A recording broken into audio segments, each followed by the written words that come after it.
بسم الله الرحمن الرحيم لا يحب الله الجهر بالسوء من القول إلا من ظلم وكان الله سميعا عليما إن تبدوا خيرا أو تخفوه أو تعفو عن سوء فإن الله كان عفوا قديرا إن الذين يكفرون بالله ورسله ويريدون أن يفرقوا بين الله ورسله ويقولون نؤمن ببعض ونكفر ببعض ويريدون أن يتخذوا بين ذلك سبيلا أولئك هم الكافرون حقا وأعتدنا للكافرين عذابا مهينا والذين آمنوا بالله ورسله ولم يفرقوا بين أحد منهم أولئك سوف يؤتيهم أجورهم وكان الله غفورا رحيما يسألك أهل الكتاب أن تنزل عليهم كتابا من السماء فقد سألوا موسى أكبر من ذلك فقالوا أرنا الله جهرة فأخذتهم الصاعقة بظلمهم ثم اتخذوا العجل من بعد ما جاءتهم البينات فعفونا عن ذلك وآتينا موسى سلطانا مبينا ورفعنا فوقهم الطور بميثاقهم وقلنا لهم ادخلوا الباب سجدا وقلنا لهم لا تعدوا في السبت وأخذنا منهم ميثاقا غليظا فبما نقضهم ميثاقهم وكفرهم بآيات الله وقتلهم الأنبياء بغير حق وقولهم قلوبنا غلف بل طبع الله عليها بكفرهم فلا يؤمنون إلا قليلا وبكفرهم وقولهم على مريم بهتانا عظيما وقولهم إنا قتلنا المسيح عيسى ابن مريم رسول الله وما قتلوه وما صلبوه ولكن شبه لهم وإن الذين اختلفوا فيه لفي شك منه ما لهم به من علم إلا اتباع الظن وما قتلوه يقينا بل رفعه الله إليه وكان الله عزيزا حكيما وإن من أهل الكتاب إلا ليؤمنن به قبل موته ويوم القيامة يكون عليهم شهيدا فبظلم من الذين هادوا حرمنا عليهم طيبات حلت لهم وبصدهم عن سبيل الله كثيرا وأخذهم الربا وقد نهوا عنه وأكلهم أموال الناس بالباطل وأعتدنا للكافرين منهم عذابا أليما لكن الراسخون في العلم منهم والمؤمنون يؤمنون بما أنزل إليك وما أنزل من قبلك والمقيمين الصلاة والمؤتون الزكاة والمؤمنون بالله واليوم الآخر أولئك سنؤتيهم أجرا عظيما إنا أوحينا إليك كما أوحينا إلى نوح والنبيين من بعده وأوحينا إلى إبراهيم وإسماعيل وإسحاق ويعقوب والأسباط وعيسى وأيوب ويونس وهارون وسليمان وآتينا داود زبورا ورسلا قد قصصناهم عليك من قبل ورسلا لم نقصصهم عليك وكلم الله موسى تكليما رسلا مبشرين ومنذرين لئلا يكون للناس على الله حجة بعد الرسل وكان الله عزيزا حكيما لكن الله يشهد بما أنزل إليك أنزله بعلمه والملائكة يشهدون وكفى بالله شهيدا إن الذين كفروا وصدوا عن سبيل الله قد ضلوا ضلالا بعيدا إن الذين كفروا وظلموا لم يكن الله ليغفر لهم ولا ليهديهم طريقا إلا طريق جهنم خالدين فيها أبدا وكان ذلك على الله يسيرا يا أيها الناس قد جاءكم الرسول بالحق من ربكم فآمنوا خيرا لكم وإن تكفروا فإن لله ما في السماوات والأرض وكان الله عليما حكيما يا أهل الكتاب لا تغلوا في دينكم ولا تقولوا على الله إلا الحق إنما المسيح عيسى بن مريم رسول الله وكلمته ألقاها إلى مريم روح منه فآمنوا بالله ورسله ولا تقولوا ثلاثة انتهوا خيرا لكم إنما الله إله واحد سبحانه أن يكون له ولد له ما في السماوات وما في الأرض وكفى بالله وكيلا لن يستنكف المسيح أن يكون عبدا لله ولا الملائكة المقربون ومن يستنكف عن عبادته ويستكبر فسيحشرهم إليه جميعا فأما الذين آمنوا وعملوا الصالحات فيوفيهم أجورهم ويزيدهم من فضله وأما الذين استنكفوا واستكبروا فيعذبهم عذابا أليما ولا يجدون لهم من دون الله وليا ولا نصيرا يا أيها الناس قد جاءكم برهان من ربكم وأنزلنا إليكم نورا مبينا فأما الذين آمنوا بالله واعتصموا به فسيدخلهم في رحمة منه وفضل ويهديهم إليه صراطا مستقيما يستفتونك قل الله يفتيكم في الكلالة إن امرؤ هلك ليس له ولد وله أخت فلها نصف ما ترك وهو يرثها إن لم يكن لها ولد فإن كانت اثنتين فلهما الثلثان مما ترك وإن كانوا إخوة رجالا ونساء فللذكر مثل حظ الأنثيين يبين الله لكم أن تضلوا والله بكل شيء عليم بسم الله الرحمن الرحيم يا أيها الذين آمنوا أوفوا بالعقود أحلت لكم بهيمة الأنعام إلا ما يتلى عليكم غير محل الصيد وأنتم حرم إن الله يحكم ما يريد يا أيها الذين آمنوا لا تحلوا شعائر الله ولا الشهر الحرام ولا الهدي ولا القلائد ولا آمين البيت الحرام يبتغون فضلا من ربهم ورضوانا وإذا حللتم فاصطادوا ولا يجرمنكم شنآن قوم أن صدوكم عن المسجد الحرام أن تعتدوا وتعاونوا على البر والتقوى ولا تعاونوا على الإثم والعدوان واتقوا الله إن الله شديد العقاب حرمت عليكم الميتة والدم ولحم الخنزير وما أهل لغير الله به والمنخنقة والموقوذة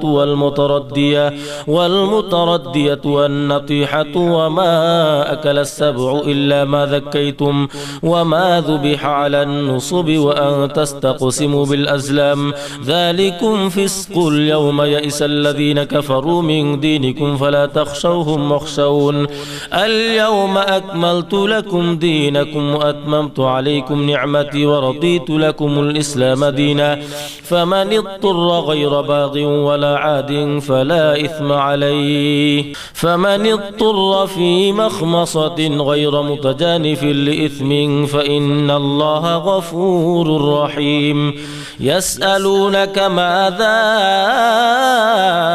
أحل لهم قل أحل لكم الطيبات وما علمتم من الجوارح مكلبين تعلمونهن مما علمكم الله فكلوا مما أمسكن عليكم واذكروا اسم الله عليه واتقوا الله إن الله سريع الحساب اليوم أحل لكم الطيبات وطعام الذين أوتوا الكتاب حل لكم وطعامكم حل لهم والمحصنات من المؤمنات والمحصنات من الذين أوتوا الكتاب من قبلكم إذا آتيتموهن أجورهن محصنين غير مسافحين ولا متخذي أخدان ومن يكفر بالإيمان فقد حبط عمله وهو في الآخرة من الخاسرين يا أيها الذين آمنوا إذا قمتم إلى الصلاة فاغسلوا وجوهكم وأيديكم إلى المرافق وامسحوا برؤوسكم وأرجلكم إلى الكعبين وإن كنتم جنبا فاطهروا وإن كنتم مرضى أو على سفر أو جاء أحد منكم من الغائط أو لامستم النساء فلم تجدوا ماء فتيمموا صعيدا فامسحوا بوجوهكم وأيديكم من ما يريد الله ليجعل عليكم من حرج ولكن يريد ليطهركم وليتم نعمته عليكم ولعلكم تشكرون واذكروا نعمة الله عليكم وميثاقه الذي واثقكم به إذ قلتم سمعنا وأطعنا واتقوا الله إن الله عليم بذات الصدور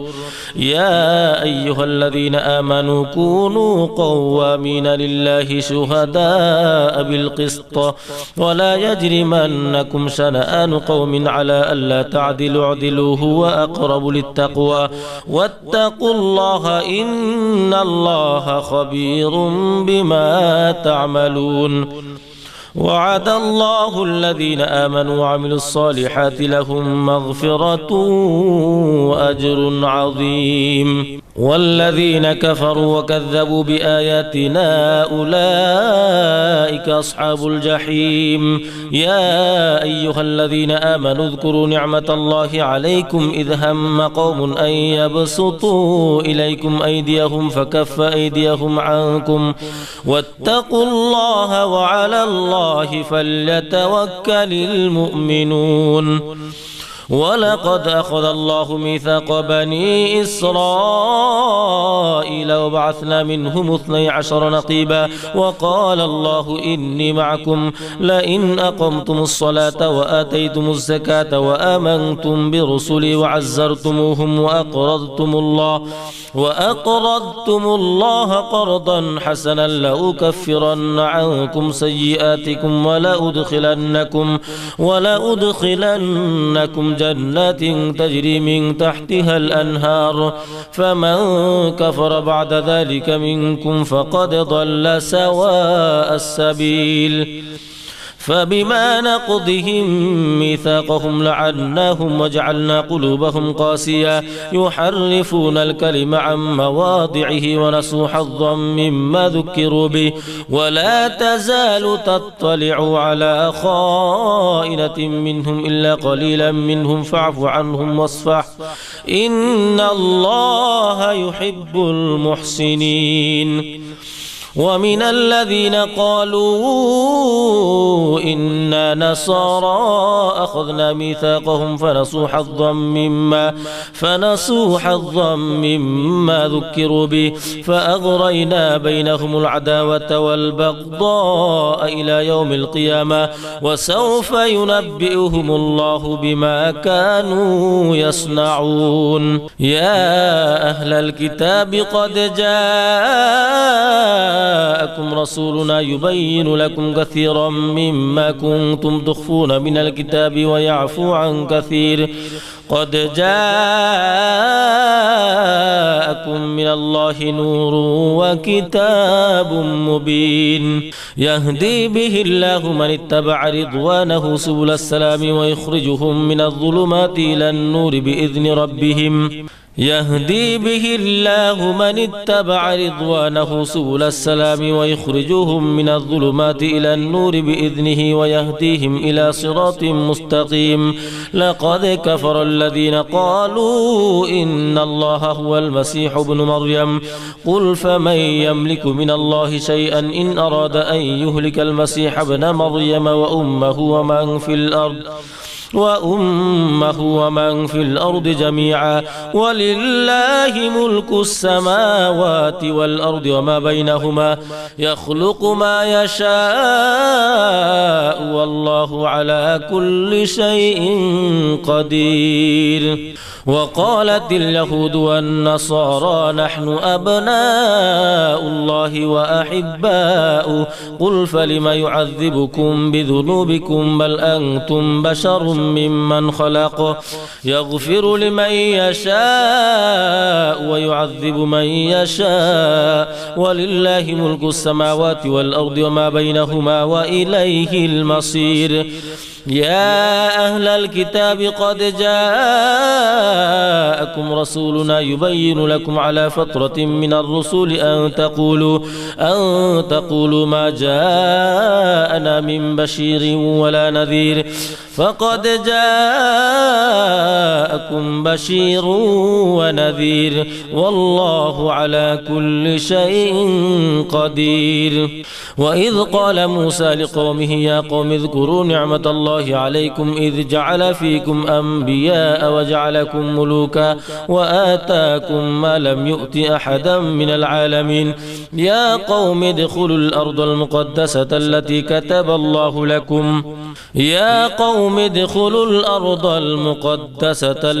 كتب الله لكم ولا ترتدوا على أدباركم فتنقلبوا خاسرين. قالوا يا موسى إن فيها قوما جبارين وإنا لن ندخلها حتى يخرجوا منها فإن يخرجوا منها فإنا داخلون. قال رجلان من الذين يخافون أنعم الله عليهم ادخلوا عليهم الباب فإذا دخلتموه فإنكم غالبون وعلى الله فتوكلوا إن كنتم مؤمنين. قالوا يا موسى إنا لن ندخلها أبدا ما داموا فيها فاذهب أنت وربك فقاتلا إنا هاهنا قاعدون. قال رب إني لا أملك إلا نفسي وأخي فافرق بيننا وبين القوم الفاسقين. قال فإنها محرمة عليهم 40 سنة يتيهون في الأرض فلا تأس على القوم الفاسقين. واتل عليهم نبأ ابني آدم بالحق إذ قربا قربانا فتقبل من أحدهما ولم يتقبل من الآخر قال لأقتلنك قال إنما يتقبل الله من المتقين. لئن بسطت إلي يدك لتقتلني ما أنا بباسط يدي إليك لأقتلك إني أخاف الله رب العالمين. إني أريد أن تبوء بإثمي وإثمك فتكون من أصحاب النار وذلك جزاء الظالمين. فطوعت له نفسه قتل أخيه فقتله فأصبح من الخاسرين. فبعث الله غرابا يبحث في الأرض ليريه كيف يواري سوءة أخيه قال يا ويلتى أعجزت أن أكون مثل هذا الغراب فأواري سوءة أخي فأصبح من النادمين. من أجل ذلك كتبنا على بني إسرائيل أنه من قتل نفسا بغير نفس أو فساد في الأرض فكأنما قتل الناس جميعا ومن أحياها فكأنما أحيا الناس جميعا. ولقد أنزلنا إليك آيات بينات ومن أحياها فكأنما أحيا الناس جميعا. ولقد جاءتهم رسلنا بالبينات ثم إن كثيرا منهم بعد ذلك في الأرض لمسرفون. إنما جزاء الذين يحاربون الله ورسوله ويسعون في الأرض فسادا أن يقتلوا أو يصلبوا أو تقطع أيديهم وأرجلهم من خلاف أو ينفوا من الأرض ذلك لهم خزي في الدنيا ولهم في الآخرة عذاب عظيم. إلا الذين تابوا من قبل أن تقدروا عليهم فاعلموا أن الله غفور رحيم. يا أيها الذين آمنوا اتقوا الله وابتغوا إليه الوسيلة وجاهدوا في سبيله لعلكم تفلحون. إن الذين كفروا لو أن لهم ما في الأرض جميعا ومثله معه ليفتدوا به من عذاب يوم القيامة ما تقبل منهم ولهم عذاب أليم. يريدون أن يخرجوا من النار وما هم بخارجين منها ولهم عذاب مقيم. والسارق والسارقة فقطعوا أيديهما جزاء بما كسبا نكالا من الله والله عزيز حكيم. فمن تاب من بعد ظلمه وأصلح فإن الله يتوب عليه إن الله غفور رحيم. ألم تعلم أن الله له ملك السماوات والأرض يعذب من يشاء ويغفر لمن يشاء والله على كل شيء قدير. يا أيها الرسول لا يحزنك الذين يسارعون في الكفر من الذين قالوا آمنا بأفواههم ولم تؤمن قلوبهم ومن الذين هادوا سماعون للكذب سماعون لقوم آخرين لم يأتوك يحرفون الكلم من بعد مواضعه يقولون إن أوتيتم هذا فخذوه وإن لم تؤتوه فاحذروه ومن يرد الله فتنته فلن تملك له من الله شيئا. أولئك الذين لم يرد الله أن يطهر قلوبهم لهم في الدنيا خزي ولهم في الآخرة عذاب عظيم. سماعون للكذب أكالون للسحت فإن جاءوك فاحكم بينهم أو أعرض عنهم وإن تعرض عنهم فلن يضروك شيئا وإن حكمت فاحكم بينهم بالقسط إن الله يحب المقسطين. وكيف يحكمونك وعندهم التوراة فيها حكم الله ثم يتولون من بعد ذلك وما أولئك بالمؤمنين. إنا أنزلنا التوراة فيها هدى ونور يحكم بها النبيون الذين أسلموا للذين هادوا والربانيون والأحبار بما استحفظوا من كتاب الله وكانوا عليه شهداء فلا تخشوا الناس واخشوني ولا تشتروا بآياتي ثمنا قليلا ومن لم يحكم بما أنزل الله فأولئك هم الكافرون وكتبنا عليهم فيها أن النفس بالنفس والعين بالعين والأنف بالأنف والأذن بالأذن والسن بالسن والجروح قصاص فمن تصدق به فهو كفارة له ومن لم يحكم بما أنزل الله فأولئك هم الظالمون وقفينا على آثارهم بعيسى بن مريم مصدقا لما بين يديه من التوراة وآتيناه الإنجيل فيه هدى ونور ومصدقا لما بين يديه من التوراة وهدى وموعظة للمتقين وليحكم أهل الإنجيل بما أنزل الله فيه ومن لم يحكم بما أنزل الله فأولئك هم الفاسقون وأنزلنا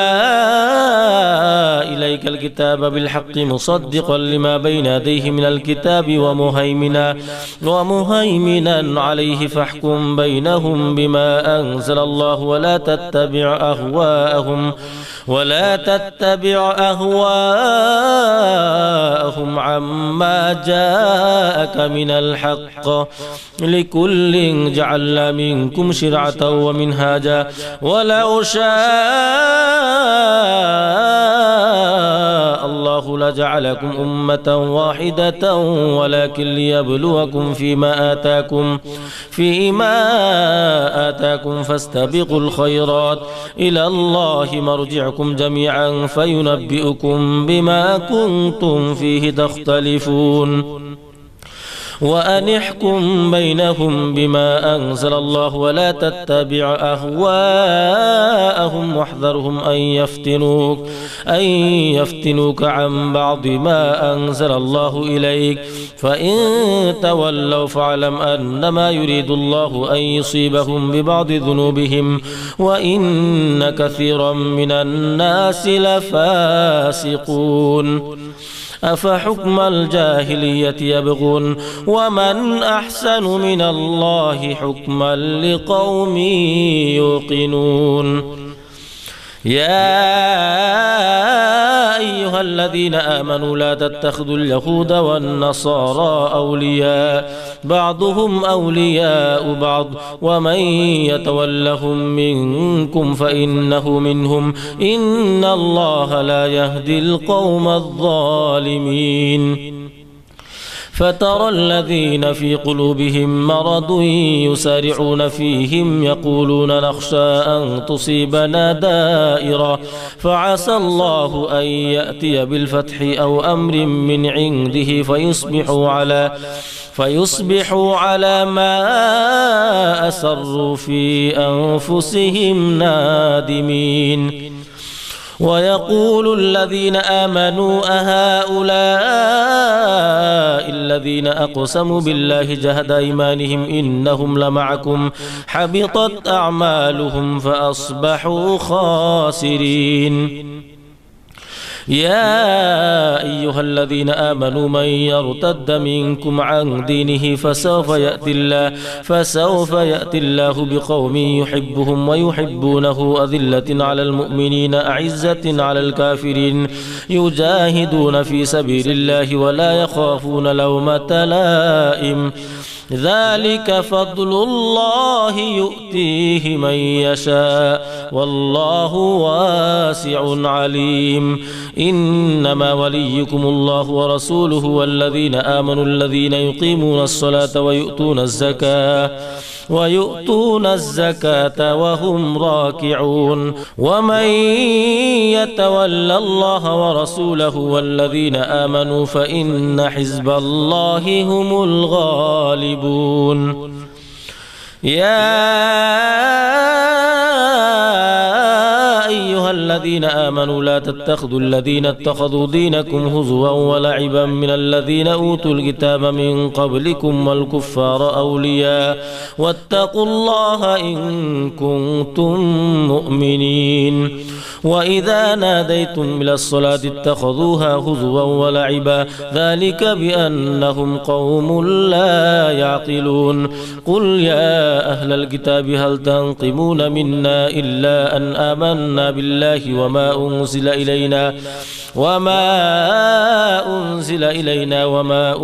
من قبل وأن أكثركم فاسقون قل هل أنبئكم بشر من ذلك مثوبة عند الله قل يا أهل الكتاب هل تنقمون منا إلا أن آمنا بالله وما أنزل إلينا وما أنزل من قبل وأن أكثركم فاسقون قل هل أنبئكم بشر من ذلك مثوبة عند الله من لعنه الله وغضب عليه وجعل منهم القردة والخنازير وعبد الطاغوت أولئك شر مكانا وأضل عن سواء السبيل يا أيها الذين آمنوا لا تتخذوا الذين اتخذوا دينكم هزوا ولعبا من الذين أوتوا الكتاب من قبلكم والكفار أولياء واتقوا الله إن كنتم مؤمنين وإذا ناديتم إلى الصلاة اتخذوها هزوا ولعبا ذلك بأنهم قوم لا يعقلون قل يا أهل الكتاب هل تنقمون منا إلا أن آمنا بالله وما أنزل إلينا وما أنزل من قبل وأن أكثركم فاسقون قل هل أنبئكم بشر من ذلك مثوبة عند الله من لعنه الله وغضب عليه وجعل منهم القردة والخنازير وعبد الطاغوت أولئك شر مكانا وأضل عن سواء السبيل وإذا جاءوكم قالوا آمنا وقد دخلوا بالكفر وهم قد خرجوا به والله أعلم بما كانوا يكتمون وترى كثيرا منهم يسارعون في الإثم والعدوان وأكلهم السحت لبئس ما كانوا يعملون لولا ينهاهم الربانيون والأحبار عن قولهم الإثم وأكلهم السحت لبئس ما كانوا يصنعون وقالت اليهود يد الله مغلولة غلت أيديهم ولعنوا بما قالوا بل يداه مبسوطتان ينفق كيف يشاء ولا يزيدن كثيرا منهم ما أنزل إليك من ربك طغيانا وكفرا وألقينا بينهم العداوة والبغضاء إلى يوم القيامة كلما أوقدوا نارا للحرب أطفأها الله ويسعون في الأرض فسادا والله لا يحب المفسدين ولو أن أهل الكتاب آمنوا واتقوا لكفرنا عنهم سيئاتهم ولأدخلناهم جنات النعيم ولو أنهم أقاموا التوراة والإنجيل وما أنزل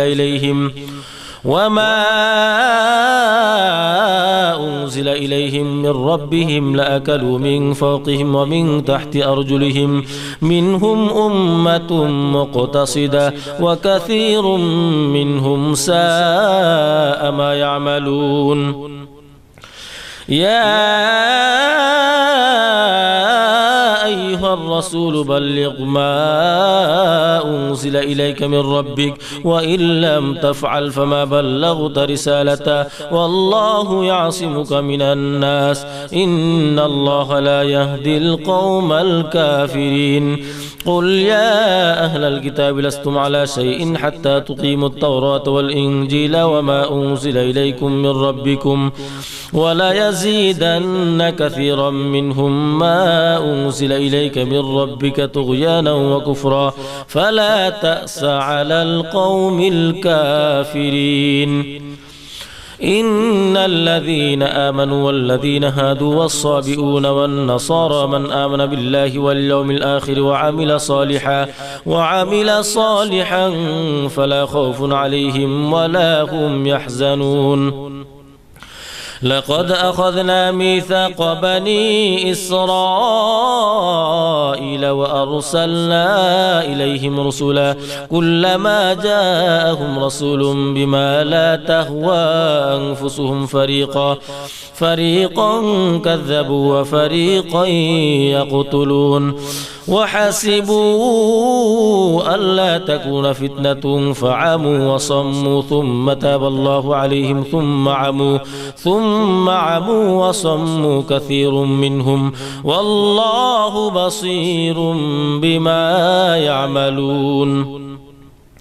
لقد كفر الذين قالوا إن الله هو المسيح ابن مريم وقال المسيح يا بني إسرائيل اعبدوا الله ربي وربكم إنه من يشرك بالله فقد حرم الله عليه الجنة ومأواه النار وما للظالمين من أنصار. لقد كفر الذين قالوا إن الله ثالث ثلاثة وما من إله إلا إله واحد وإن لم ينتهوا عما يقولون ليمسن الذين كفروا منهم عذاب أليم. أفلا يتوبون إلى الله ويستغفرونه والله غفور رحيم. ما المسيح ابن مريم إلا رسول قد خلت من قبله الرسل وأمه صديقة كان يأكلان الطعام انظر كيف نبين لهم الآيات ثم انظر أنا يؤفكون. قل أتعبدون من دون الله ما لا يملك لكم ضرا ولا نفعا والله هو السميع العليم. قل يا أهل الكتاب لا تغلوا في دينكم غير الحق ولا تتبعوا أهواء قوم قد ضلوا من قبل وأضلوا كثيرا وضلوا عن سواء السبيل. لعن الذين كفروا من بني إسرائيل على لسان داود وعيسى بن مريم ذلك بما عصوا وكانوا يعتدون. كانوا لا يتناهون عن منكر فعلوه لبئس ما كانوا يفعلون. ترى كثيرا منهم يتولون الذين كفروا لبئس ما قدمت لهم أنفسهم أن سخط الله عليهم وفي العذاب هم خالدون. ولو كانوا يؤمنون بالله والنبي وما أنزل إليه ما اتخذوهم أولياء ولكن كثيرا منهم فاسقون. لتجدن أشد الناس عداوة للذين آمنوا اليهود والذين أشركوا ولتجدن أقربهم مودة للذين آمنوا الذين قالوا إنا نصارى ذلك بأن منهم قسيسين ورهبانا وأنهم لا يستكبرون. صدق الله العظيم.